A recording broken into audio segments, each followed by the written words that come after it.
I'm a dude, and I'm inviting you to join me on a podcast about brews. Does that include stouts? Yes, of course it includes stouts. Like I was saying, join us every Saturday on the journey into... Wait a minute. Do you guys do anything about like IPAs? Yes, Stuff like that? yes, we do IPAs. Okay. Yes. Anyway, join us on the Journey into Comics Network for Brews with Dudes. Whoa, hey, have you guys do you care if I bring some Zima on? Yes, I care if you bring Zima. Zima doesn't count. Zima's Dr. Dongo. Anyway, join us every Saturday for a podcast that delves into the craft brew world. The following is a Journey into Comics Network production. Hey, this is Josh Richmond, and you are listening to the Voice of Survival podcast, exclusively on the Journey into Comics Network.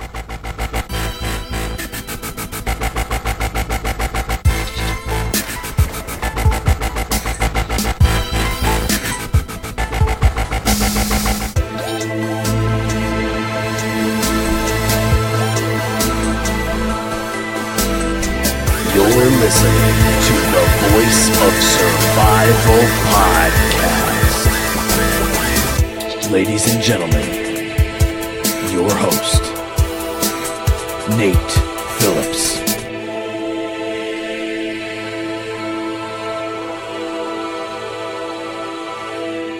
What's up, ladies and gentlemen? Welcome to another episode of the Voice of Survival podcast. As the introduction said, I'm your host, Nate, and for the second time on this show, I don't have a guest. However, unlike episode 8, I believe, which was Incepticast 2, today you're going to just be getting an extra long dose of Nate. I feel like doing a podcast called The Voice of Survival, bringing on guests, it so far hasn't really, in little ways, the message has been there, people surviving and getting through shit that they've had to deal with to find their way on top or into a better place mentally or emotionally or whatever. So I was thinking about it, and it was like, what do I want to do? And I at first thought, it'd be kind of cool as if I discussed in detail some of the recent stuff that's been going on in my life. And I was thinking about that, and it was like, to even explain the significance of that, I would need to tell you guys a little further in detail, like my journey, my history, what I've been through. So I feel like this is going to be the place I'm going to do that. Now, I will say at some point I had intended on having someone do an interview on me on this show. I thought it'd be kind of a fun meta kind of thing, maybe close the season out this year with someone else interviewing me and actually getting, some, interesting Q&A, kind of how I do the show. But I figured some stuff definitely wouldn't get brought up. I would choose not to omit some things in a situation like that. And here I'm not really going to censor myself. I'm going to go in detail. I'm going to tell some stories. I'm going to tell you guys some stuff I've been through, some shit that's happened in my life. And in no way am I saying oh man, my fucking shit and shitty life is more shittier than your shitty fucking... I don't want to compare. It's not a comparison, man, because everybody goes through their shit differently. Everybody handles their baggage of life differently. And I hope that's one thing you can take away from today is no matter how dark your path is, there's always an option for light. There's always an opportunity to see beyond and, do something special with your life, regardless of what other people think. So, yeah, I was thinking about it, and it's like, man, where do you start when you're telling a story about the things you've been through? And it's like it's cool because I can recall memories when I was a little kid and stuff, just little insignificant things. Fucking seeing giant spiders and shit. Well, what seemed like giant spiders when you're a kid, but they probably weren't that big. It's probably why I have a fear of spiders, just, putting it out there. But I feel like the best starting spot is the first major trauma in my life I ever witnessed. And I'm not going to try to sit here and psych eval myself of why this, thing had such a big impact on me, but it still definitely affects me in how I am to this day. So I'll take you guys back to actually March 29th of 1995. Michael Jordan was playing his first game back in the NBA. He was on the Bulls again, number 45. He had taken a little time off after his father had been murdered. And I remember it was cool. It was like, oh, we're going to watch the big game tonight. Like, Jordan's coming back. He's wearing the 45. It's different. It's not the 23. You know, this whole other side of MJ or whatever. And what's that going to mean? And I never got to see the game. And this is why. So, when you're an 8-year-old dude, you know, you spend time with your siblings, you play, you do a lot of stuff like that. And I remember my parents had said, hey, you guys can go over to the Tyler kids' house. The Tylers are a family. Like, the kid's name wasn't Tyler. The boy, Ryan, the girl, Malia. Scott and Lisa lived across the street from us. And Sam, my sister, and I were over there playing. And, man, it's just like hearing it. It's really also, can I just say that I'm recording this in my father's house. So I'm down to do some work and help him and visit and whatnot. So I'm down here today, and it's just like I'm in the room I grew up in. The situation happened like literally right behind where I'm recording, so it's just like very surreal. So we're over at the Tyler's residence and playing tag and having fun and blah blah blah blah blah blah blah, you know. And my parents called for my sister to go home and take a shower, right? They wanted her to get herself together before bedtime. I get it. I understand how that works. Tubby time is important for any little kid. So my sister goes and does her thing in the tub, whatever that is. You know, parents obviously taking care of her and whatnot, and making sure she's not being an idiot in the water and making a big-ass fucking mess. So I'm across the street playing with these two kids that I'm friends with, and it's starting to get darker out, it's starting to get a little bit foggy, and I kind of just had this, like, weird, I don't know, there's a weird, I can't even, sitting here, I can't even, like, express to you guys what I actually felt, because I just felt a weird sense of, like, darkness. So I started walking home. And it's like right as I walked home, the worst thing a human, well, one of the worst things a human could probably witness, especially at that fragile state of 8 years of age, was my sister getting struck by a car. A lot of people that know me know the story, but, you know, for our listeners, I want to kind of detail this as best I can and kind of the things that went on, because it was a totally fucked up situation. She got hit right out front of my parents' house, which is, like I said, and my dad's house right now, same place, right behind me. And I found her on the ground, and she was dead, essentially. Non-responsive, not moving. It was bad. It was really, really fucking bad, you know. My parents heard me screaming because I was just yelling that, no, you killed her, you motherfuckers. Like, I was 8, you know, I was using foul language. God damn it. God, you know, I was just like, I broke. And they heard me. And they rushed out, and my mom freaked out and picked my sister up, which, rule number 1 of any trauma victim, leave them where they're at, because you can end up doing more harm than good, but I digress. She wanted to get her out of the road, so she moved her to the grass in front of our house. And everything after that's kind of a blur, because it was kind of like they protected me from seeing everything, but I was still seeing a lot of things. I watched my sister get, like, loaded onto the ambulance and taken away, and then it was like my family's getting the information, like, across the board from everyone. Hey, Sam has been in an accident. It's not looking good. We're going to the Carle Hospital in Champaign. This is what's happening. And I very, very, very, very, very, very, very, very, very distinctly remember that in no amount of time, my Aunt Jane, Uncle Jay, and my Grandma Phillips were, boom, at the house. Like, no time. It felt like it was nothing. And of course, in that whole thing, everything still is ultra surreal. You're walking around, and it's just like you feel, I mean, I've never been to war. I don't want to speculate, I guess, on what that's like. But if I were to equate it, it's like you're walking around a room with landmines, and everything sets off a different emotion, because you're thinking of what's going to happen to your sibling, what's coming next, what's the unknown, the fear of the unknown. So my aunt and uncle get there, and my grandma, and they load me into their car, and I'm crying. I'm very upset. I've just witnessed this very terrible thing. And my parents also fly and take off to Champaign. They actually airlift my sister in a helicopter. It takes them longer in the helicopter to get to Champaign than it did my parents, my aunt and uncle, and my grandma and myself, because they were all flying. We were right behind them on on the travels to Champaign, and just getting there. And it was like the hospital it's a lot of like seafoam green color. I kind of secretly hate that color when I think about it like that, but it's like, and then it was just like, she's critical.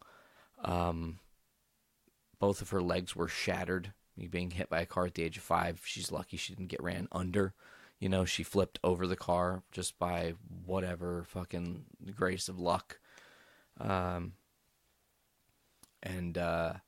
she's in a coma for 9 days. And those longest 9 days of my life at that point in my life.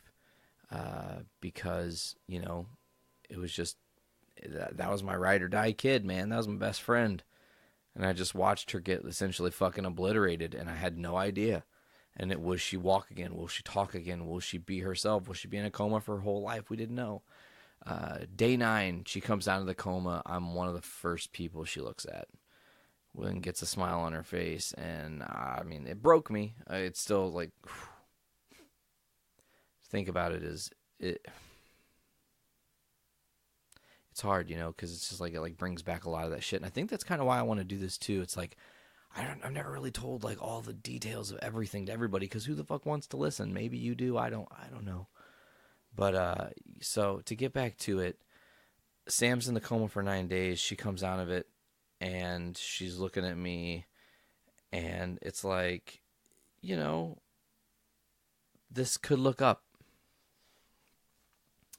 Doctors say, okay, well, she's out of that water now, but now we have a new thing because both of her legs are broken. So she's going to need a full body cast, meaning a cast that holds her legs in place where she can't move, okay, and she's got a little hatch to go to the bathroom, which is fucking awful.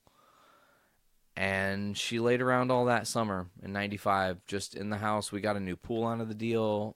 There was like a lawsuit and bullshit. I probably shouldn't discuss that, but whatever, you know, it's life. It happened. It was definitely the driver's fault. He was traveling too fast.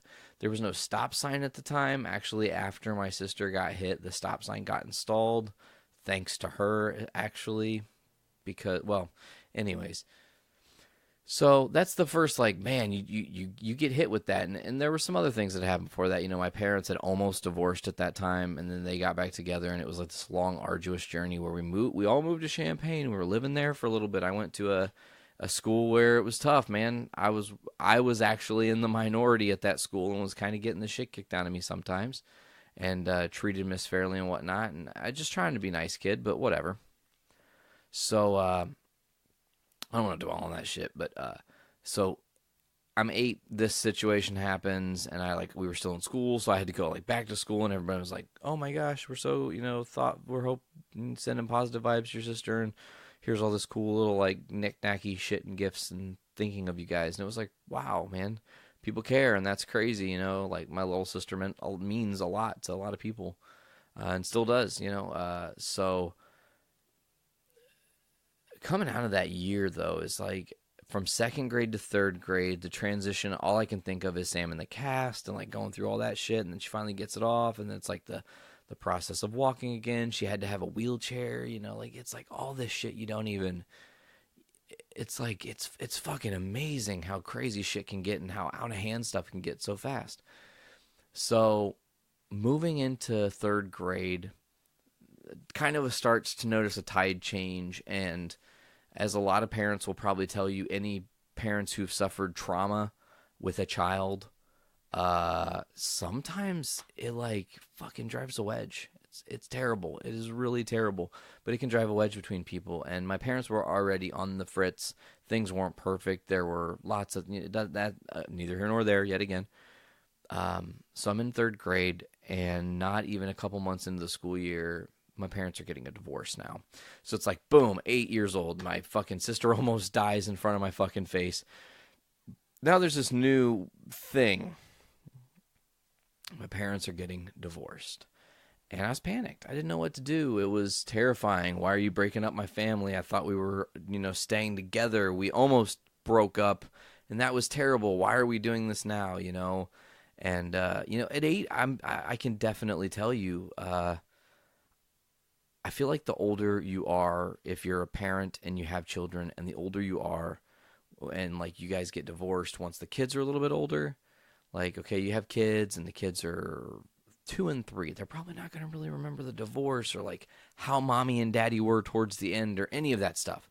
You know, they're not in that reality yet, as far as I can tell. But as an 8-year-old, I saw it all. I saw mind games. I saw terrible trickery. I saw things. I mean, I'm not going to call anybody out. I don't want to do that. It's just not fair. Okay. But I saw one parent use me consistently to try to hurt another one of my parents, and would say things for me to say to them, would try to just pure hate and evil is a word. But you know, it's really interesting because I was really upset when the divorce happened. And here's like a little side note, a side quest. So this is like hashtag kick me when I'm down, right? So I am at school one day and I'm like having a breakdown because my parents are divorcing. It's like the only thing I can fucking think of, and I can't concentrate on school. And I had the fucking worst, weirdest teacher in 3rd grade, Mrs. Butterworth. She was like kind of mean to me because my parents had it in at the school system because my grandpa was like this legendary fucking teacher and coach guy, and he's an awesome dude, and I have a lot of life lessons from him too, and this is one of them. So he picked me up from school. My grandpa Richards picked me up from school and was like, hey man, like shit's rough, I'm gonna try to get you away, like let's go do something else. And we went out to his buddy's like private like his land. He actually had land that was like natural forest type shit, woods type shit, you know, the woods. And there were like beautiful trails and stuff and cool spots where they would camp and where they would hunt and all these cool things. But my grandpa was taking me out there so we could pick raspberries, right? So we're walking to go through this little path, and he lifts the tree branch up because you have to like clear this thing. He thought I was past it and let go, and it gashed just directly under my eyelid, okay? Like just where your orbital bone ends, essentially, it just nicks there and gashes me open. Hashtag hemophiliacs bleed, yo. So I'm bleeding out my fucking face like there's no tomorrow. Crying, I'm upset. He gets me patched up. He's so sorry, blah, blah, whatever. Very next day is like my first day of Little League. Or like, I think, was it Little League? I don't remember what it was, or school ball. It was somewhere around the time when we were playing sports with bats. That's all I know. I don't remember all the logistics of it. But anyways, I'm in the ball field, and I played center field, and someone hit the ball because it was just practice, but I like playing baseball. It was fun. I was trying to escape. And of course, I look up, lose the ball, and take a fucking shiner to my other eye, you guys. So now, all right, keeping this, you know, man, I look like I've fucking been in a boxing match. I look kind of badass, I'm sure, and I bet the kids were like, wow, that kid's fucking tough. He took a licking at home. No, I didn't. I actually just got the shit kicked out of me by a tree in a baseball. It was fucked up. Worst ass whipping I've ever suffered, and I can actually, well, almost, and we're going to get to that in a second, too, also. So, 3rd grade is, you know, it's whatever. Moving into the end of 3rd grade, and then we're moving up to 4th grade.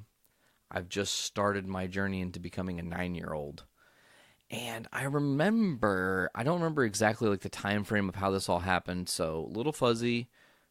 Don't quote me. I will say 4th grade, Miss Newman, great teacher. She was cool as hell.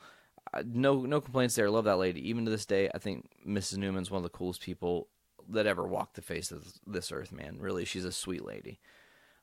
Patient as fuck, too, with kids, let me tell you. So, back to it. You know, I'm 9, and I remember there was a show event type thing with, it was like Armageddon, but it was I want to call it, maybe we'll call it Asteroids, or that's the video game, the Comet, something like that. I'll look it up later. It doesn't matter. It's not important.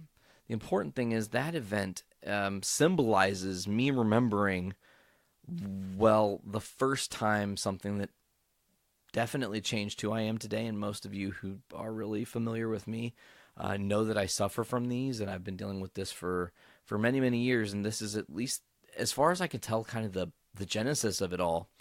9 years old, you know, or probably just about to turn 9 freshly, 8 going into 9, leaving the 4th grade. And there was that show, and I was wanting to watch the whole thing, and it was the second night of the event, and we were going to watch it. Dad and I, he was coming home and whatnot from work and shit, because my dad, single parent, kicked ass, drove an hour to and from work every day to provide for me. I mean, just like never stopped. He never stopped just working. It was never there was no like very little enjoyment in that point in his life. He was on the grind, keep us going, and he really did. And I'm very grateful for that. But so we we're going to watch this, and all of a sudden something don't feel right with me. I'm just feeling a little funky, And it's like, man, something in the back of my head into the top of my head is just pressing, like someone is just trying to fucking crush my head like a water,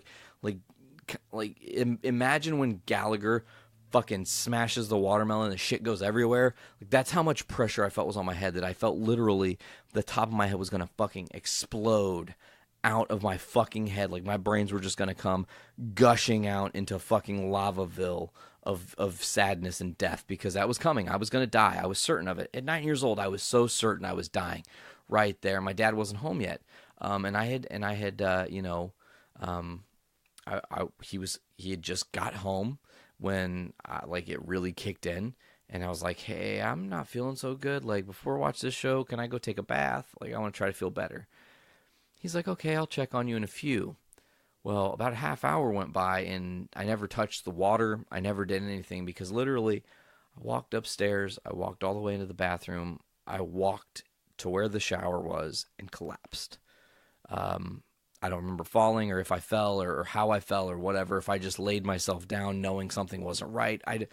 Very fuzzy on all those details. I was in my first ever migraine, and it was terrifying. It was because I didn't know what it was. I was just a kid. It was pain, unlike anything I'd ever experienced. It made me dizzy. It made me weak. I wanted to puke. I wanted to cry. I cried. I definitely cried. But I slept. Finally, I slept. I didn't go to school the next day, but I slept. And then Dad woke me up at 3 a.m. so we could watch the rerun of the show that they replayed later at night for the late night people and whatnot. And it was like, okay, well, that has happened, and that would continue to happen through my whole life. Now, this is the part that's fuzzy, because actually in 5th grade, and I'm pretty sure it was pretty early on in that year, so this would probably be right either around the time that show came out, right after I'm fuzzy on the details, because this might actually be where it all started. I just can't remember. So I'm in 5th grade, and I'm friends and might be dating a girl named Liz at the time. Dating, air quotes, because I'm a kid. What the fuck does that mean? And there was another gentleman whose name I will say redacted for, because I don't want to call any people out, especially kind of lifestyle that gentleman's living. I would not want to upset them in any way, shape, or form. Anyways, so I'm in school. I'm in the bus line. I'm getting ready to go home for the day. And out of nowhere, I get jumped, and my head gets literally from the back of my skull to my forehead, gets crushed into the fucking face of the lockers. I mean, crushed. Almost fucking knocked me unconscious. I've been to KOville a couple times. I was damn close there, right? So, got me, and I'm fucking rocked, and I'm crying. I don't know what the fuck's going on. Somebody else saw it, so they grabbed the kid that did it and take him to the office or whatever. There's some beautiful teacher at the time. That's all I can remember. She had just beautiful golden hair. It's like a fucking angel, but she wasn't. Obviously, she's a fucking human person and not some made-up thing. So anyways, she takes me, and of course they call my parents, let everybody know what's going on. I come to school the next day with a fucking shiner. Yet again, that's kind of the common theme. 5th grade is different for me, though. I want to mention, when I was in 5th grade, I actually had a bully that wasn't the kid that put my head in the locker. It wasn't a kid at all. It was actually my 5th grade teacher. So here's some fucked up noise. My 5th grade teacher, Miss Cope, was friends with some of the family that I have. And they chose to put me in her class because they wanted a teacher that could just report back on how I was doing, especially on the other side of like, I was 2 years out of this divorce thing. I was definitely changing. I'd gotten a little bit of trouble. I spent like about a year being kind of a thief a little bit. Like I stole some basketball cards from my uncle. I mean, I thought I did it pretty cleverly, but oops, that was stupid. I was a kid. I didn't fucking know any better, you know. So, and I just thought they looked cool as shit. So I was just like, yeah, these are fucking radical. I don't care. No one's going to know that I took them. They fucking knew. It was like every card that was out of his set was in my set. How are they going to fucking mix that shit up? They're not. And they know how much money I'm spending. So anyways, so I got my ass kicked over that when I was like on the just on the other side of the divorce, going into 4th grade. I was just a little bit of a troublemaker. So 5th grade happens. 6th grade I have Miss Mo. Things are cool. 7th grade, like middle school, high school is a lot of bullying for me. It's not a lot of like crazy stuff. It's a lot of name calling. It's a lot of threats. Not a lot of violence. I didn't really have anybody who wanted to actually be violent to me, luckily. So it never did escalate to that matter, you know. So it's like, I guess we'll move forward. You guys have heard about the band and what happened with Brando and I and that whole story and whatnot, you know. But it's interesting to note that going into middle school, my mom, who is now married to another dude named Carl, fucking Carl. Anyways, she's married to this guy named Carl, and they want to have a kid, but my mom had her tubes tied after my little sister Samantha was born. So what do? We don't know. So my mom actually contacted, and don't shut the fucking podcast off just yet. Please hear me out. This was 2000 or 1999. This is well before where we're at now, okay? Almost 20 years ago at this point. Jesus, that's crazy. So anyways, my mom sends an electronic letter, it's called an email, to associates or something like that of Roseanne Barr. Roseanne from the TV show Roseanne. And she's just wanting information on how Roseanne had a baby after she had her tubes tied. Because Roseanne had her tubes tied and then had a baby. And it was like kind of new technology. So Roseanne sees chinga chinga chinga, like opportunity to make some bucks, like it can be a sponsored thing and whatnot, and it's like good press and what shit and whatnot. So invites my fucking mom and stepdad out to California to be on her talk show. They're on the fucking talk show. And Roseanne's like, oh, by the way, we're going to pay for every fucking thing. You're going to get this in vitro fertilization thing and like, boom, whatever. So now I'm in a whole different realm. I'm 13 and I got a little sister who's on the way. And she gets there on the most blizzarding-ass fucking day ever. And that's Taylor. And Taylor, special shout out to her. She just graduated high school. So crazy. It's fucking wild. Like time definitely flies. And you don't even realize it. You know, you miss a lot of stuff. But I get out of high school, you know, fairly clean cut, unscathed, not a lot of craziness. I mean, band had some drama. Brando and I kind of had a broken friendship a little bit just because I was growing up and being a fucking idiot and making poor choices and just not really thinking with my brains. So, you know, life goes from school to either you go to school or you go to fucking work. I start work, and I spent some time working at like a door factory and all this bullshit. You guys have heard of blah, blah. You guys have heard me recount my tale of meeting Sarah back on episode 1 of The Voice of Survival. If you haven't, go check that out. If you want to listen to the stuff about the band, episode 3 of The Voice of Survival with Brando covers a lot of that stuff. Doesn't cover everything. There's not a lot of like detailed stories and whatnot. But getting into like the... Oh, man, I almost missed a very, very, very, very important thing. I don't want to just go, oh, we went to high school, and because I'm like, it's just like I feel like sometimes I don't want to open certain doors, so I close them, and then I realize, oh, that's the door I got to walk through. Fuck. So before we can take the path to high school and that and shit, I briefly mentioned that I'm a swimmer. I swam for swim team for from 9 years old till 19 years old, so for 10 years.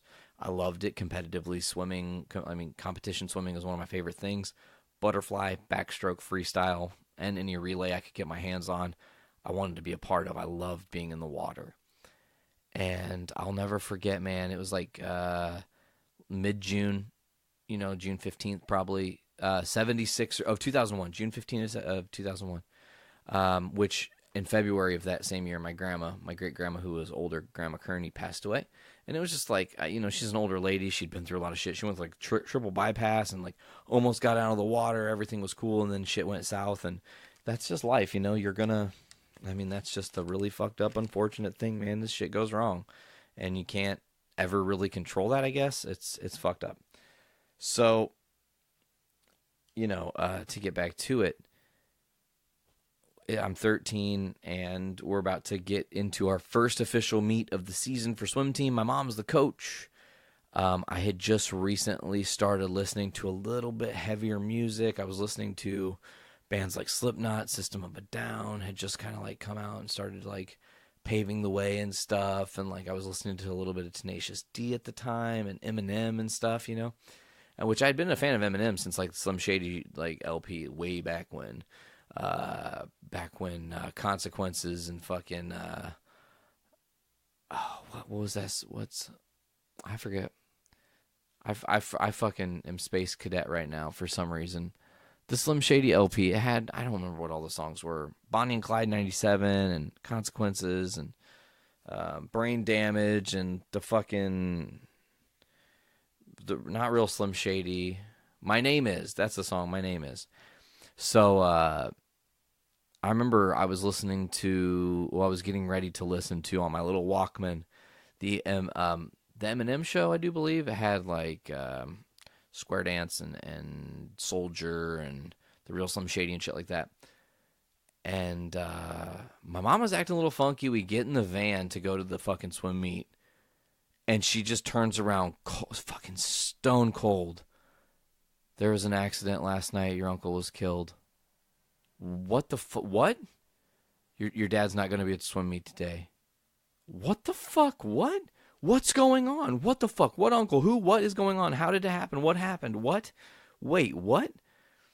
So I go to the swim meet and I'm like fucking shaking. I don't know really details or much or anything. And it's like, again, parents do a good job to keep me distracted and keep me as far away from the trauma as possible, because man, trauma can swallow a person. And we're going to talk about it because this is something that I have not really discussed a lot.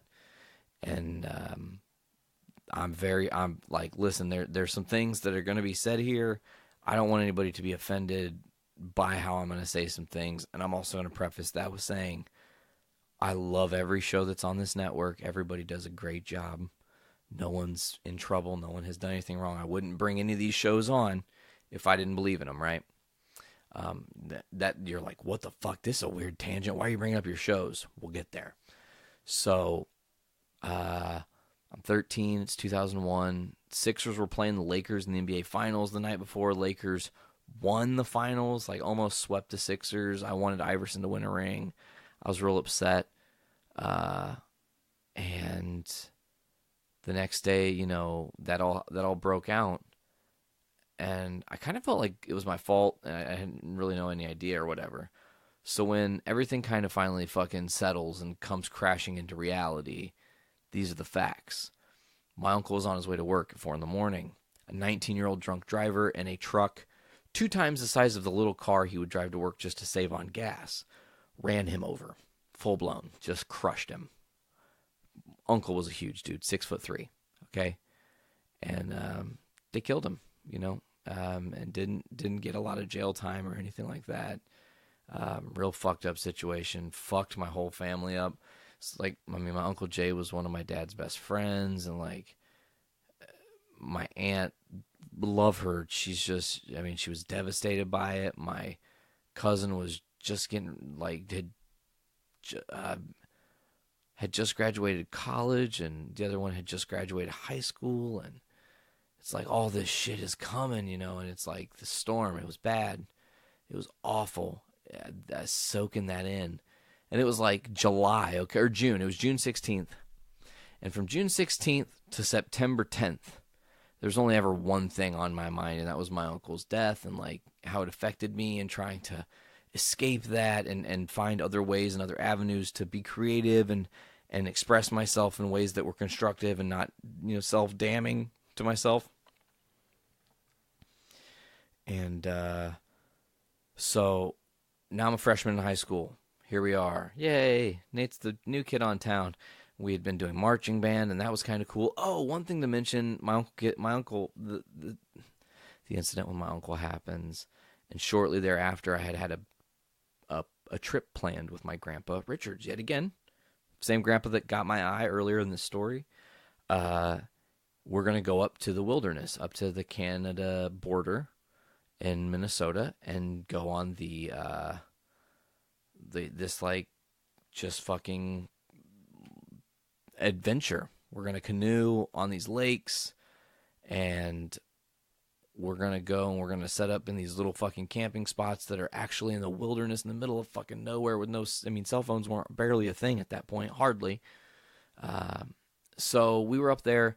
It was crazy because it was just me and him, and like the first day we got lost and like saw a water spout. On the second day, essentially a tornado on the lake. There was a lot of like wind damage and lots of trees down because there had been terrible winds that year that knocked a bunch of shit over and fucked some shit up. And man, it's just like that whole experience was surreal. It was just depressing. And again, my uncle was just on my mind. It was a very fresh wound. I cried a lot. I was very sad a lot. I just wanted to be home. I remember I wanted to be home. I was away from everybody for 7 days, and all I could think of was like, I just want to be home with everyone. I miss everyone in this terrible situation. And so the last day of the trip comes, and we've got to head out. We go to head out, and we end up paddling like 2 or 3 miles in the opposite direction of where we're supposed to leave. And of course, 2 or 3 miles in a canoe is a long fucking way the long way. So we had to undo, adjust, turn around and get our shit together and then go the right way, which delayed us even more. So delays. By the time we get out to the vehicle, my grandfather finally gets to use his cell phone and boots it up and makes one phone call to his wife, my grandma Joby, Betty Jo. I couldn't say it. We call her Joby because of me. So I remember I just heard like, oh, okay, were there any injuries? Was everybody okay? Okay. All right. So I'm a kid, just experienced this other tragedy 5 years before I watched my sister get hit by a car. Now my grandpa's asking these questions, and I'm not sure what the fuck's going on. And we learn, as we come to find out, that it was a fucking tornado, folks. It hit my hometown. It hit my hometown. Luckily, no one was injured. It luckily didn't destroy everything. It fucked a lot of stuff up. There were a lot of buildings that had extreme damage and were devastated completely and whatnot. So, yeah. So, my uncle goes and we bury him, and I wasn't there for that. I just emotionally didn't handle it. And even to this day, I kind of live with that regret. Like, man, you missed that moment. But it's like, at the time, the weight of that, I mean, I was emotionally crushed. He was such a kind dude and had always been helpful to me. And I mean, one of the last things he did was fucking hang this awesome basketball like hoop for me and his son to play on. And like, we played on it a lot, right after that. And it was just like this weird thing. Like, he knew we would need that kind of therapy of something, and it was good. So, again, high school, some bullies here and there, whatever, nothing too crazy. I started to kind of push back and be a little more myself, and really me came out about junior year, and then I was full-blown Nate senior year and Captain Confident, and, could walk into a room and talk my way into any situation because, well, I just am nice to people, and I try to be as friendly as I can, first of all. Like, I try to be as friendly as I can be to everyone, and just hope for the best, man. All you can do is give your best intentions to everyone and hope they give you the best back. It's one of my biggest things. Like, I'm just going to give you my fucking best, and I hope you do the same, And that's another part of all the shit that's happened. So I graduate high school, meet Sarah. We're in a relationship for a couple of years. You know, relationship problems are relationship problems. No one's perfect. Things happen. Nothing crazy. I don't want to even. We're not getting into that because that's like unnecessary to talk about because there was nothing ever. Anyways, so we are living in my dad's house after moving back from Champaign, and I'm living here. She's up with her family, and we're seeing each other on the weekends and stuff. And my aunt and uncle on my mom's side are like, hey, we got a job for you, and we're going to groom you into this other thing. And I was like, oh, snap. That's a fucking groovy thing. I remember it was over Thanksgiving. It was like, I need to talk to you in private. Hey, I was just like thinking, like, you're really good and you're smart and you do sales. Like, why don't you come work for us? Like, we're going to put you in sales. You'll kick ass there. You'll make like $60K plus a year. You guys can get a nice house. Like, you get a nice car. Shit'll be looking up, man. You'll be making decent money. And this is, 2009, 2010. So $60K a year at that time for me would have been making goddamn great money. That would have been amazing. I mean, that would have been a whole lifestyle change for me. So, I'm like, fuck yeah, sign me the fuck up. Where do I sign up? My dad's like, whoa, whoa, whoa. And he tells me this is not at the exact same time. But when I tell my dad the offer, he's like, don't do it. Don't trust those people, man, because this isn't what you're thinking. It's not going to be what you want it to be. This is not going to be, it's not going to work out how you want. Dad kept saying, it's not going to work out how you want. Just trust me. And I was like, nah, man, they're family. They're not going to fuck me over. Like, come on. Who would do that? Who would be such a shitty piece of shit individual human to do some shit like that? Well, okay. So it's like, yeah, I'm going to buy some suits. I'm going to get ready to start doing this gig. I'm getting ready to go spend some money to get some stuff. And I'm talking to my uncle like, oh, what kind of suits do you guys like us wear? Do you want some pinstripes, button-ups? Does it matter? Do you have a preference on how we look? He's like, well, before you do that, we want you to actually spend 60 to 90 days in our warehouse division so you can actually learn the internal workings of the company. And then from learning the internal workings of the company, you can be better equipped on the sales floor so you can not be demanding too much of these guys who are in the back here. And I'm like, oh, okay. That's not what I signed up for, but sure. Okay, I'll play games. So I'll play ball. Let's try it. And he told me too, he said, you'll never have to leave the store. You're not going to have to go on any dumb bullshit deliveries or do any crazy lifting. You're just going to be back here essentially building furniture, learning from everybody else. Once like your 60 to 90 days is up, we'll bring you onto the sales floor. Everything will be golden. 2 days in, I get put on a truck to start moving furniture. And I immediately realize, wait a minute, the rug has already been pulled out and I'm not sure if there's any way back. So I just keep busting my ass, man. And I went extra hard. I went extra ham. I was always, I was beyond just a delivery guy because I would offer advice, like sound advice on how to do interior design and shit. I get how that stuff works. I've seen it been done my whole life. The fucking furniture business has been a part of my family my whole life.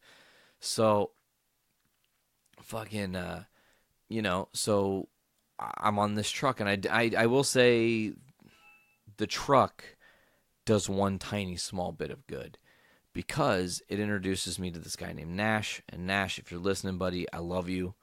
You're one of my favorite people I've ever met. The energy we had between each other as friends, the ability to communicate and just be dorky. I fucking miss you, man. And I genuinely hope you guys are all doing fantastic. So, Nash and me become dudes, man. And we spent 2 years on a truck together every day. Monday through Friday, every day. And I was getting up stupid early, driving an hour to go to this job, working until 5 p.m., driving an hour to come home in rain, sleet, snow, blizzard, whatever, you name it, with one exception. And I had mentioned this at the very beginning, earlier in the thing. One thing that has definitely affected me in and out, and this is one of those things I can't even sit here and recount all the times I've had to deal with them. Migraines. And they are literally ticking time bombs. I could go 6 months without having a single migraine and then all of a sudden get a string of 15 in a row in a couple days. And just in varying degrees of them. They're sporadic and not cool, not good. Of course, and then there's been strings where I've went 3-4 months where every single day I was having a migraine. And guess where that came from? It came from all the fucking ridiculous heavy furniture that 2 people alone should not be lifting. However, trying to go above and beyond here just to show I'm a team player and you promise me something I know you'll make good, because that's how people are. You fucking say something, that's your fucking word. You hang tight to it, right? So 2 years in and out, all kinds of situations. I fell one time real bad, fucked my left elbow up. I mean, I had shit dropped on me. I fucking tripped and fucked up my legs, puked all over because I was fucking exhausted. Had migraines so bad while I was still trying to deliver that I couldn't fucking see straight, you know? And those aren't, I'm not just trying to like highlight bad times. Surprisingly, in delivering furniture, there were some good times. And actually a lot of good times, man. Me and Nash didn't give a fuck about that fucking place. After I realized what they were doing, I was like, motherfuckers, I'm going to take your fucking money until I can't stand your asses anymore. And that's what I did, you know? And that's like being the realest I think I've ever got on this show. I realized that the people who were supposed to be my family were fucking swindling me. And I could see it, because it was like, oh, well, the 90 days comes up. And I'm like, hey, man, let's get me in there. Let's start doing some training. Let's get it going. He's like, come in on a Sunday. I go in on a Sunday. I make cookies. And the next thing I know, I'm in the warehouse again? Still doing warehouse shit while I'm wearing, like, nice clothes? What? What, dude? What? Fuck that, man. So enough is enough, and it's time for a change. And, man, next chapter is a little bit different. A little bit more difficult, because it kind of all starts to spiral from this moment. So I've realized what kind of people my family are. They're liars. Not all of my family. Let me make that very clear. The specific family involved in hiring me and involved in literally for 2 years filling me with lies every time I asked about the sales position. There was a reason or a thing, or they were going to open up a furniture 123 direct store where I was going to have my own office and my own fucking thing to do my own fucking thing, and that never happened. So once I realized that, I started figuring it out, and on a whim, man, Sarah's brother's like, you should come work at the Horseshoe Casino, dude. Change your fucking life. I don't know how dead on that statement could be in fucking future time. Because of him saying this, my literally entire existence has been changed. Because I mean, I get the job. I move up here, and I move up to where I live now, and it was freeing, because it was like, oh, I fucking escaped your stupid bullshit, and you're fucking trying to fucking keep me down, and I'm not going to be kept down, right? So I kind of went on a little bit of a fucking heel turn, I guess you could say, if you're a wrestling fan, because I was sick of it. I don't know how to say it. I was sick of it.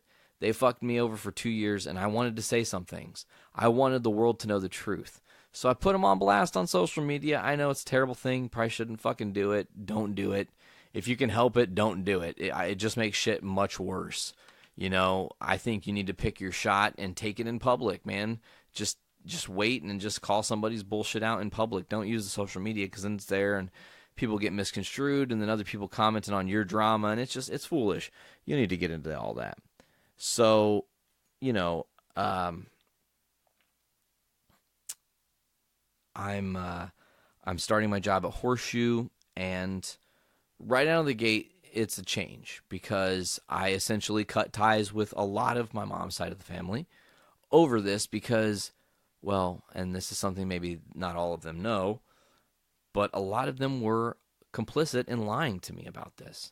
Not all of them, but a lot of them knew I wasn't getting the job, or knew it wasn't possible for me to move up, and chose not to say anything, chose not to react or be helpful to me or give me any kind of guidance.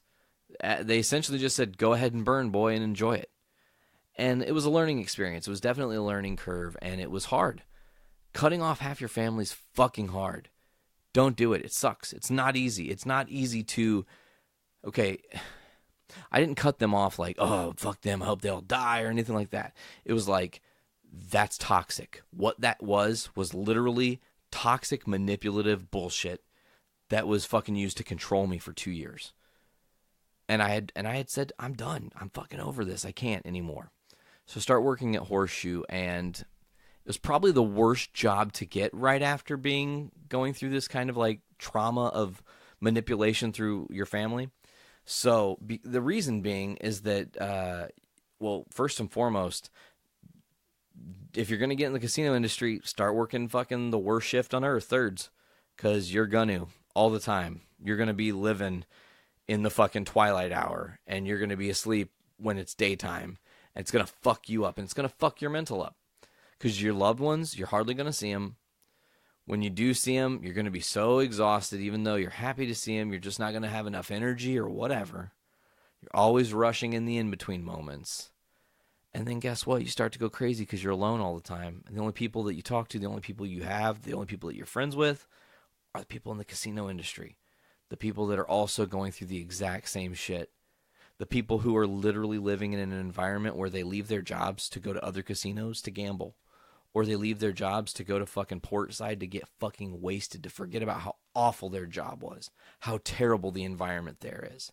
They let their fucking guests, for the most part, run rampant.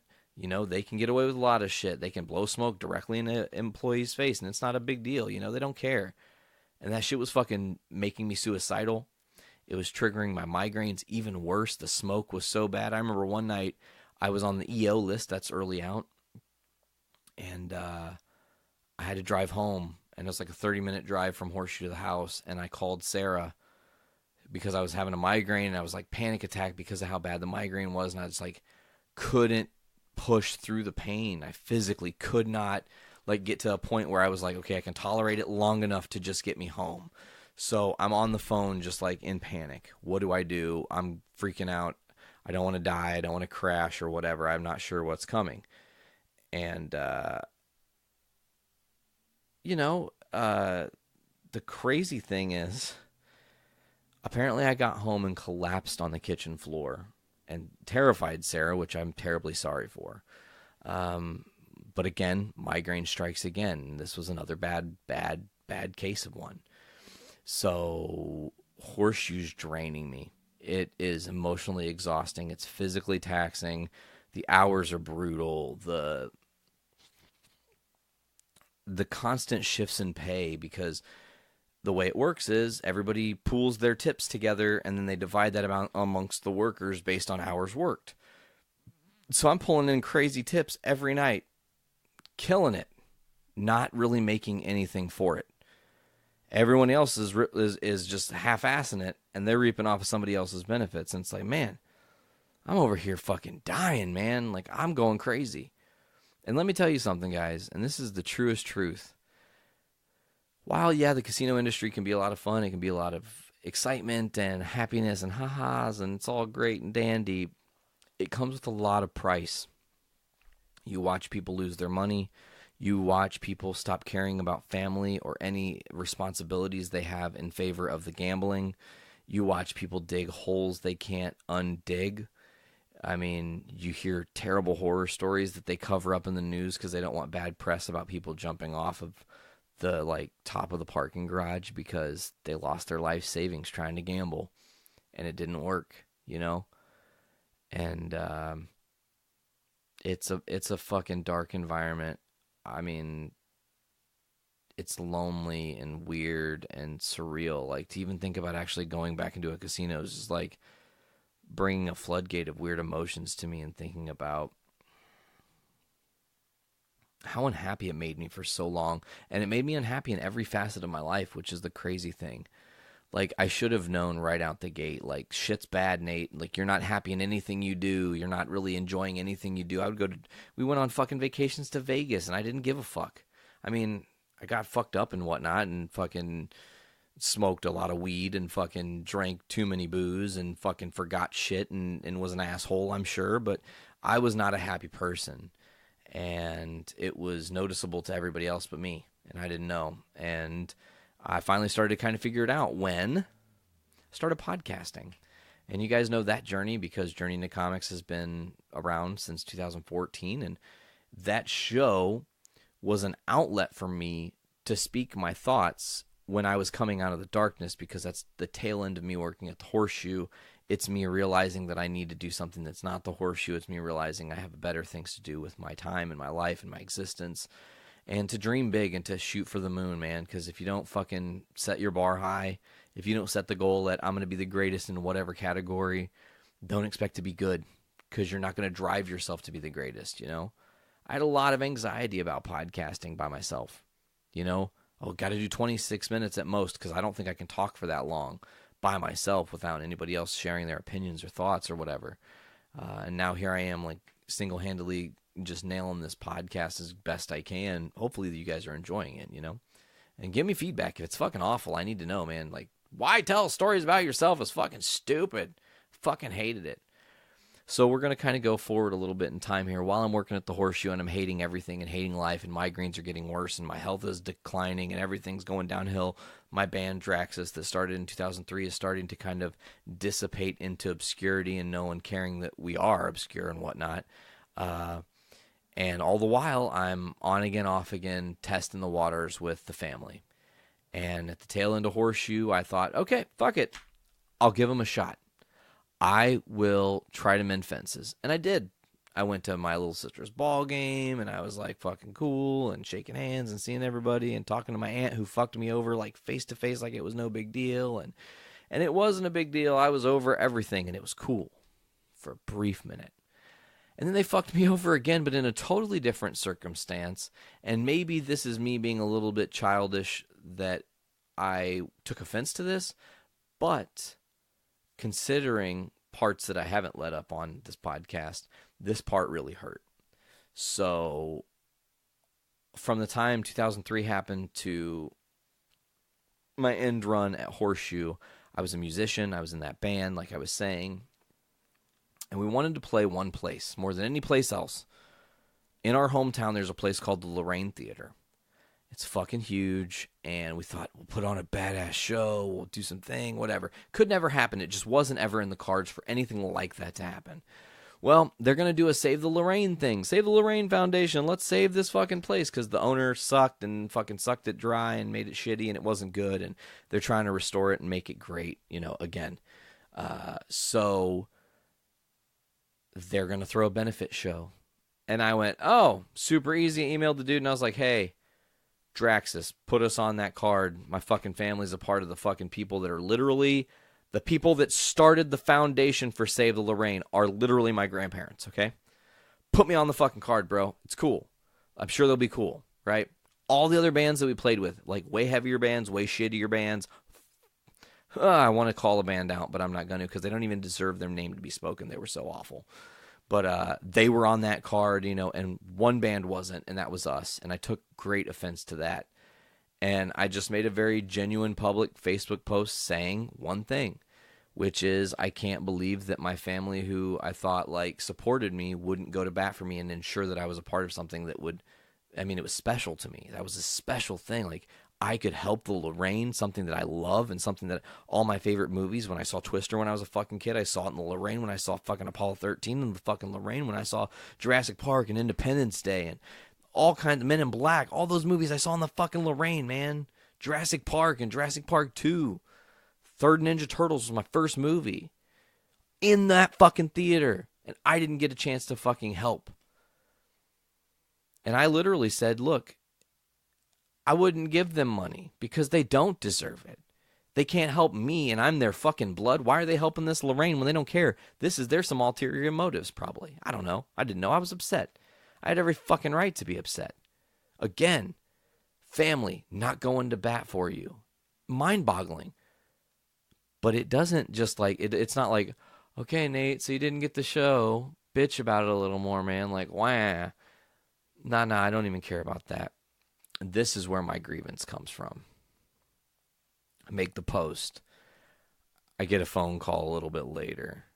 And it's, this is literally right around the time we just started living in the house that we live in now. Like, it's all wrapping up at Horseshoe, and I'm moving into my other job and whatnot. And this goes down, and I'll never forget it. My mom called, and she was like being real off to me, real mean and real harsh. And I just like, again, toxic. Fuck that. I don't need toxic in my life. I got to cut that shit out with no exceptions. Because toxic people, man, they fucking bring you down. They don't even realize they're doing it when it happens. That's the sad thing. Sometimes you have to fucking cut toxic people out for them to even get how toxic they are, how bad things are getting. So she's just drilling me on how awful I am and how I'm a bad fucking grandkid for saying some shit and how dare I fucking cross the family and all this stuff. I'm like, all right, fuck it, click. That just made things a little bit worse because instead of everybody just playing it cool, I get another phone call. And it's from my piece of shit aunt who fucked me over many years ago. Nate, did you just call her a piece of shit? Well, let me call her Aunt Bacardi then. And let's make it for real, right? So Aunt Bacardi, as we so lovingly call her now, starts talking shit at me, calling me a disappointment to the family. Okay? And I had heard enough. Click, hang up on her dumb ass. In a relationship, you tell your partner when shit goes wrong. You tell your family when stuff goes south. You talk about shit when you're close to someone that you really love, right? So I got to pick Sarah up from her piano lessons. I dropped her off that day, and she gets in the car, and I'm just like ghost white, no emotion. I can't even fucking think. Hearing the words my aunt said, just saying that I'm a disappointment, and just the weight of her words, thinking that that's what she could say to me, and it means something. You know, I'm a disappointment, right? I'm the disappointment. Like, bitch, you are a literal fucking drunk every day of your life, wasting away bottle by motherfucking bottle, right? And let's talk about the uncle who also fucked me over, and that motherfucker isn't blood. Captain Cocaine over there, right? Captain Cocaine over there. Let's say it again. Uncle Cocaine, I ain't calling him that because he ain't my fucking uncle. He's a piece of shit. And, oh man, Nate, why are you being harsh? You always usually preach love and happiness. Not to these people. And you wonder why I'm so harsh. You wonder why I'm so awful. Well, there's a straw and a line that is crossed. And when someone crosses a specific line, there's literally, for me, I don't give a fuck who you are. There's no coming back. There's no undoing it. There's no fixing it. There's no righting the wrongs. Say what you want to me. Disrespect me all day long. I don't care. Call me a disappointment, please. I beg you. I ask for it.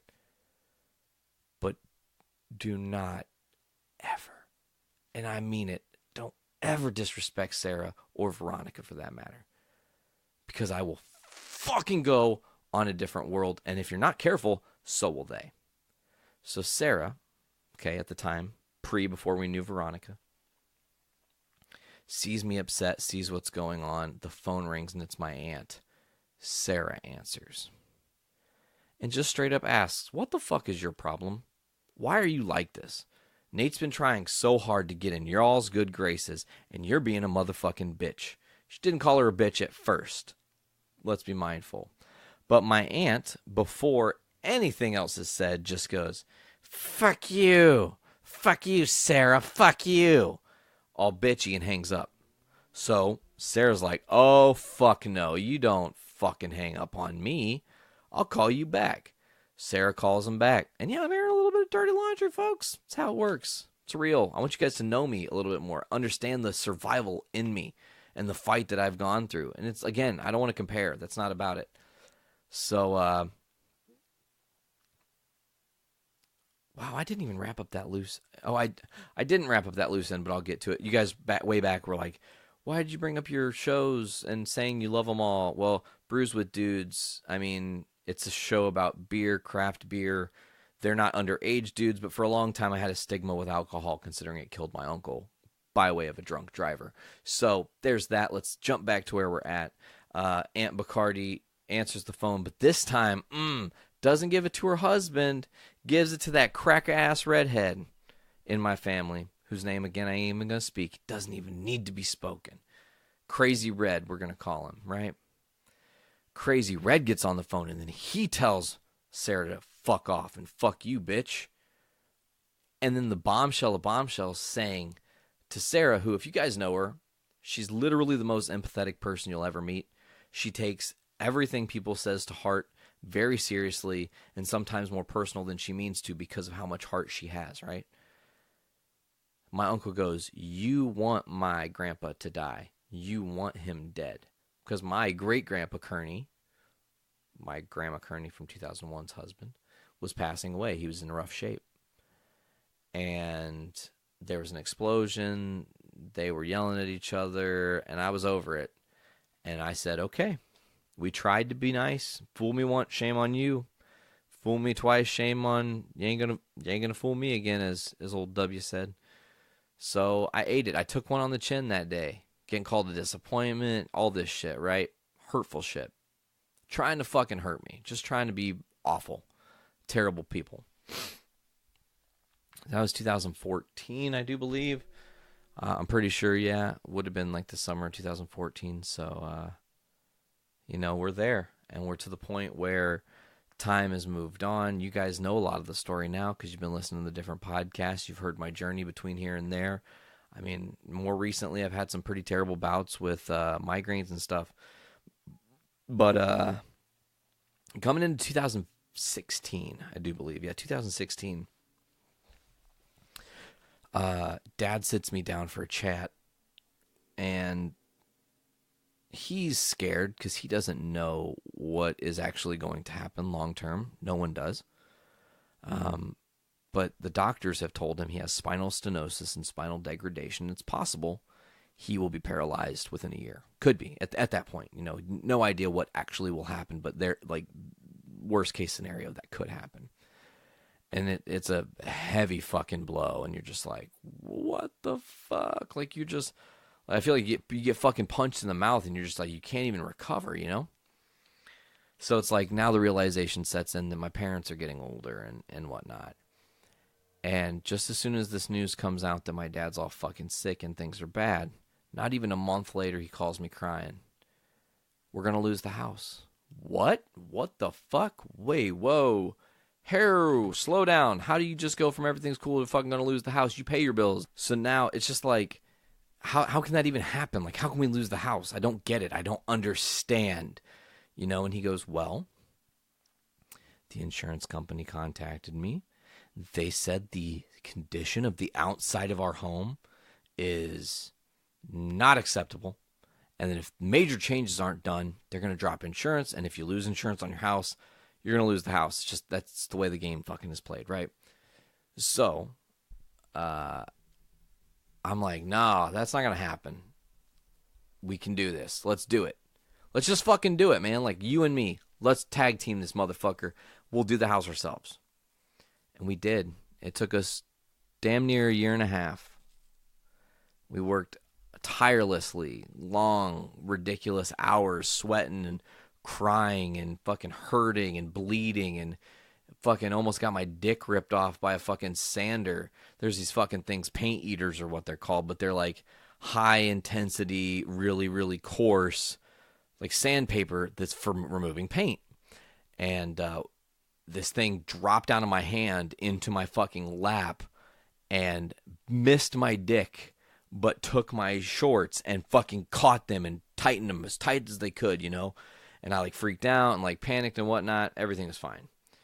So Dad and I got the house done, and he's been going through the shit, hurting real bad. Ends up at the end of all of whatever, like he had done some shit at work one night and fucking ended up with a fucking hernia and had to get surgery for that shit.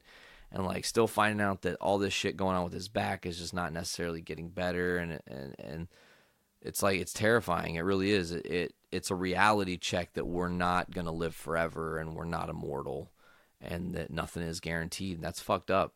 I mean, really, it's really a fucking dark thing to consider. Even saying the words is like, oh, spooky. I don't want to talk about it anymore. But, so recently I've been coming down helping Dad work on the garage. We're going to get the garage together. Everything's going to be great. Everything's going to be groovy. All right. So we're on this long, arduous journey about my life and some of the bumps along the way to get to the end where we are currently and kind of some of the going-ons that's been happening now that people may not know behind closed doors I'm dealing with, Like, sure, I run a podcast network. Sure, Walk Among Us is kicking ass, and we've got fuck tons of shows. And sure, I have a great support system within the network that does everything. I talked about that on my State of the Network special last week. And I'm going to make a major announcement here at the end of this episode. So it's like I got a lot on my plate, and having a lot on your plate, you can easily get overwhelmed. And Dad's like, hey, I need you to come down. We're going to be doing some work on this garage. We're going to get it ready because my little sister, Sam, now has a kid. She has her own kid, Sawyer James. He's like almost a year old. Going to have his first party at the house here. So Sawyer's almost a year old. Got to get the garage ready, working our butts off. It's a little bit slower this time. We're taking our time because it's a less taxing job, so we don't want to just kill ourselves in the first week and then have no gas afterwards. It's just not a smart play.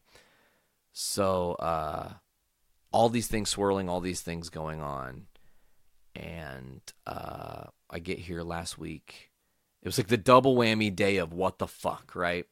So like 2 days prior to last Wednesday it was, to be specific. Depending on time travel and how you're hearing this, it was one of the last Wednesdays in May of 2018 there.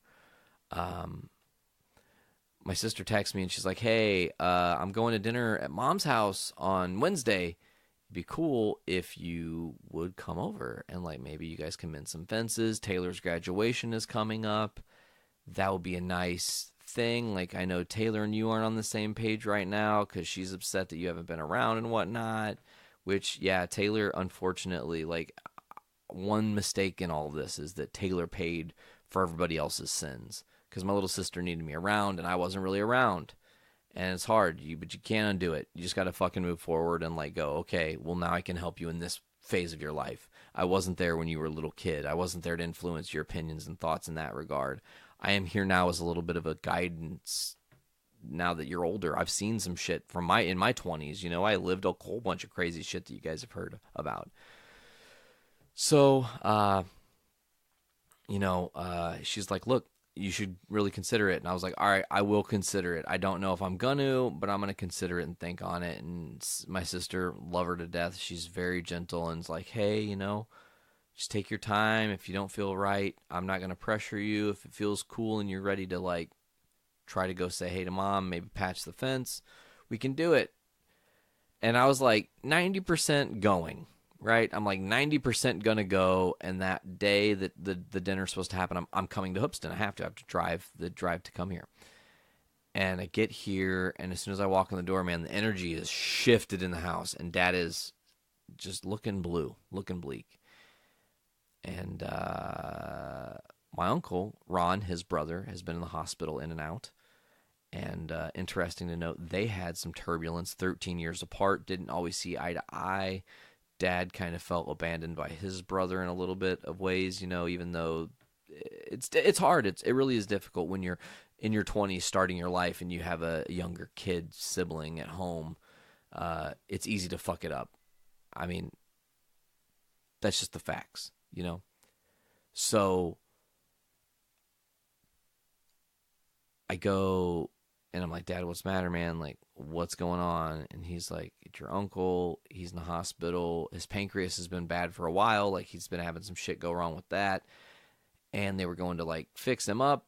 And they poked a hole in his colon and almost killed him. Like, he was going septic. He had shit in his bowels and, like, or in his belly and his, like, intestines and stuff. And, like, everything was going wrong.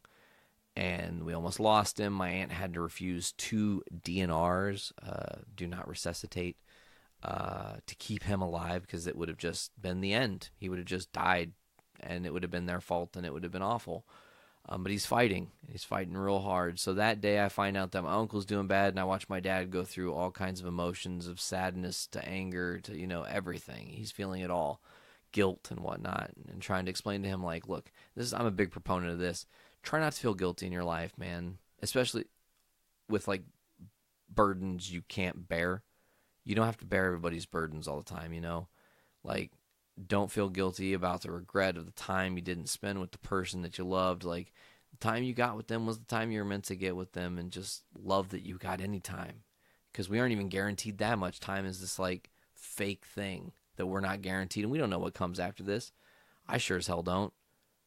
So, that's been going on, and then that same night I went and I had dinner, and I tried to bury the hatch, and all was good in the world, it seemed. you know, like everything's on the mend. And I will say I was very emotional. I've been having a lot of emotions and anxiety over seeing my mom and my stepdad and my sister and whatnot. And my sister wasn't there.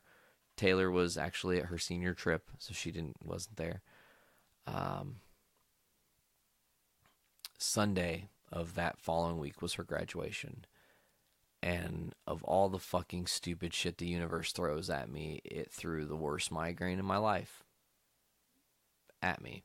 And here I am. It's Thursday. Sunday, the migraine started. Thursday, I still have effects. I'm still a little bit headachy. I'm still a little bit dizzy while I'm doing this show. It's just there. This is a migraine that has not let go of me yet, and I don't know why. Usually I can get rid of them. Usually I can take preventative measures, drink lots of water, you know, let's just go out and say it, smoke a little bit of weed if I have to. Yeah, I smoke. Like, what the fuck? This is something that, this stigma of cannabis culture is a whole other podcast, really. It really is, because, listen to me, I've been suffering my whole life with migraines, okay? Smoking one hitter of weed, one hitter of cannabis, can on most days stop or at least severely calm all the things that come with the migraine, the dizziness, the nausea, the wanting to puke, the extreme sensitivities to every fucking thing. You cannot open your eyes because the light hurts. You cannot fucking hear sound because it's piercing and it kills you. You cannot move because you get so fucking dizzy that you could fucking pass out in all of this. I got this on a motherfucking Sunday, the day that I'm supposed to go see my sister graduate, and I can't. I physically was unable to go. And I'm dealing with the fallouts of that now, folks. I don't know where that road leads. I don't know what's going to come from that. I've just been trying to overcome this migraine and trying to find what's the next step with all this? You know, where's everything going? You know, I still have goals and dreams, but there's still terrible shit on the road in my life coming. One way or another, it's coming, folks. Everybody's got it. I hate to say it. I don't want to be downer, and I'm not going to leave you guys on a downer. I want to actually give you guys some positive thoughts here before I close. So you heard this whole story. You've heard the shit that I've been through. And I will say that I've learned a lot. I've had to learn a lot about eating crow and owning up when you fuck up, and knowing that sometimes you have to stick up for yourselves in stupid situations. And the worst part is the people that you trust the most may also be the people with knives in your back that you don't even know. You're not even ready for it. The betrayal that some people will bring you in your life. It's unfortunate. It's painful. I mean, the network suffered some painful stuff. We've talked about that. But we carry on. My thing is, if I can still pick my fucking self up off the ground at the end of the day, that I'm still alive, then I'm a fighter and I'll keep fighting. I don't care if I got nothing to my name and all I do is fucking just fucking have the ability to still breathe. I'm going to keep going, man. Nothing is going to stop me for as long as I can go on any spectrum. And I want you guys to be the same, you know. You got some shit going wrong in your life, you know. You need advice. You need reaching out. Here's the thought.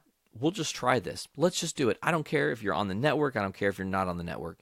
If you got shit you're going through and you want advice, I'll give you my advice. I'll give you what I would do in a situation.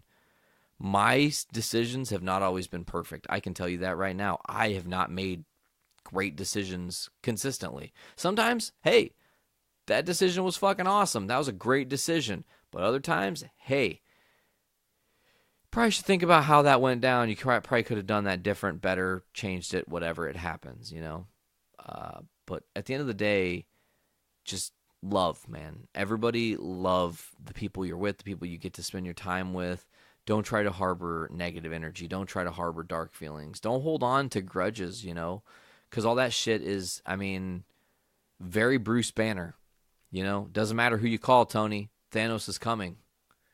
You know, and that's the truth, man. Thanos in this scenario is the end for all of us. And you got to just be the bigger person and try to keep putting it aside and just do your best to represent the best side of yourself. come with a light energy. Don't go into a situation expecting to be hateful, or don't go into a situation with the energy of like, I'm mad and I've been wrong, damn it, so I'm gonna fucking XYZ or whatever, because it doesn't help. It really doesn't.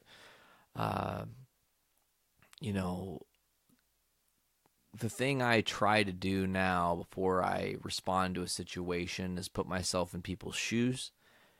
And typically, if I can get into that mindset, I can figure out their motive and understand where they're coming from, and then respond with less angst or anger or whatever is coming from whatever they've said or done. It's not always easy. And sometimes you're going to have to take a long look in the mirror. And I mean, I'm sure every day some people, I bet every motherfucker that's listening at least once in their life has looked in the mirror and been like, who the fuck is this looking at me? Who is this person? Why are you looking at me? What is the fucking point? Like, why are we even here? And I'm here, honestly, because I want to help everybody else. If I can lend a hand in any way, shape, or form to someone else and help better their lives, God, that's all I can ask for. You know, ultimately, if I can offer advice to help somebody better their self, fuck yeah, man, that's great. That's all I need, you know, keep me going. My family, obviously. But, you know, like I said, I've been through some shit. Lots of shit. Good shit, bad shit, indifferent shit. It's all the same. Ultimately, at the end of the day, it's all the same because it all blurs. You're not going to remember it all.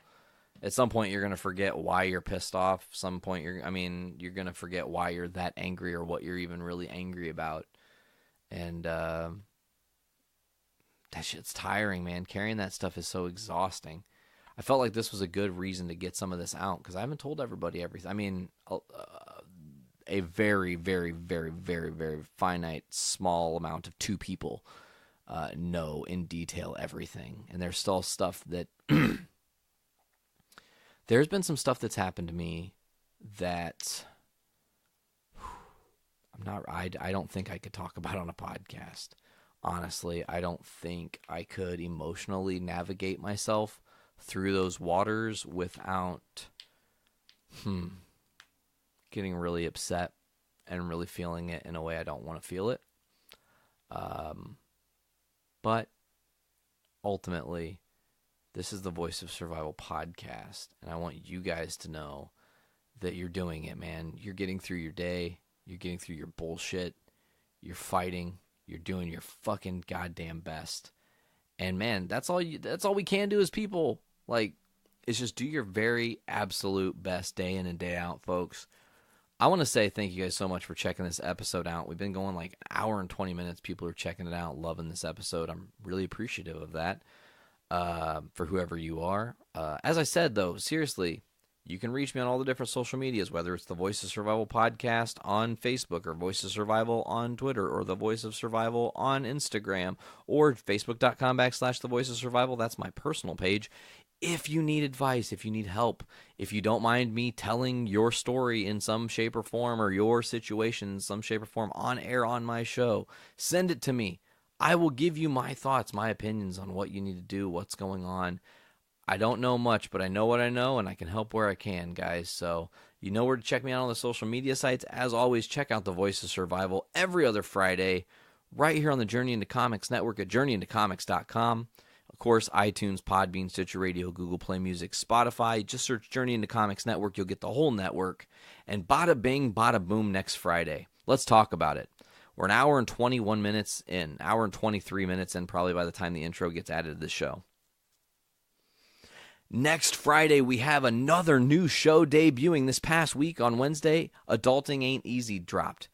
AP and his fiancée Liz talking about being an adult and how suck-ass that is and how hard it can be, right? But next Friday, we got another show in the same vein, kind of, actually. It's really cool how that kind of worked because next Friday, folks, we will have debuting on the network the kids, or hold on, omit that, scratch that.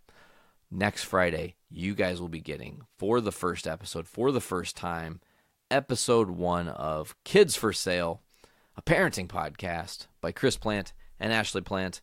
They are two fun, loving folks who Chris has actually been on Voice of Survival podcast, longtime friend, fan of the show and the network. So we love him, and we're grateful that he's going to be joining the family now. And again, kids for sale? Not really. They're not actually for sale. We're not human traffickers here, any crazy shit like that. This is literally a podcast where parents are just being parents, talking about parent things and how crazy that shit can be in the life of being a parent. That's all I'm going to say about parenting. Anyways, folks, thank you guys so much for checking out this episode of the Voice of Survival podcast. This is episode 21. I can't believe it. We're fast approaching the finale here. I think we're going to do probably 25 episodes for this season. We're going to kind of see where everything falls after we get these new shows in. And we've got another new show, Gallifredio, debuting here hopefully shortly. And then hopefully the new Twin Peaks podcast will be rolled out very soon. So getting a little eclectic and bringing a whole bunch of new content to you folks. We want to thank you so much for checking us out, joining our family. Make sure to go to our Patreon. Give us $1. Get early access to every show on the podcast network. Give us $3. Get early access and exclusive content. Give us $5. Maybe we'll send you a sticker. I don't know. Don't quote me on the sticker thing. We're still trying to figure merch shit out. But soon we have merch coming. I promise, guys. It's going to be great. Anyways, for this episode of The Voice of Survival, I want to thank you guys so much for listening to my story and some of the stuff I've been through. I feel like it was a good, long overdue conversation where you guys could learn some stuff about me you might not have known, and you may have questions within the story I told. Please reach out to me, ask me those questions. I would love to hear them. I will answer them as best as I can. I'm mostly an open book, man. There's like I said, there's one monster in the closet I don't really want to discuss. And someday that very, very terrifying monster will come out and we'll discuss him. And we'll talk about a pretty dark trauma in my life that I went through. But anyways, all right, folks. Well, thank you guys so much for checking out the Voice of Survival podcast. I've been Nate. And just do your guys' very best. Stay strong. Keep your head up. Don't let bullshit in life get you down. And remember, if you want something bad enough, you can get it. But if a woman says no, that means no. Leave it alone. And also, let's not forget this part. This is the best part. Don't be afraid to create a new position for yourself in this world, because guess what? You are in control.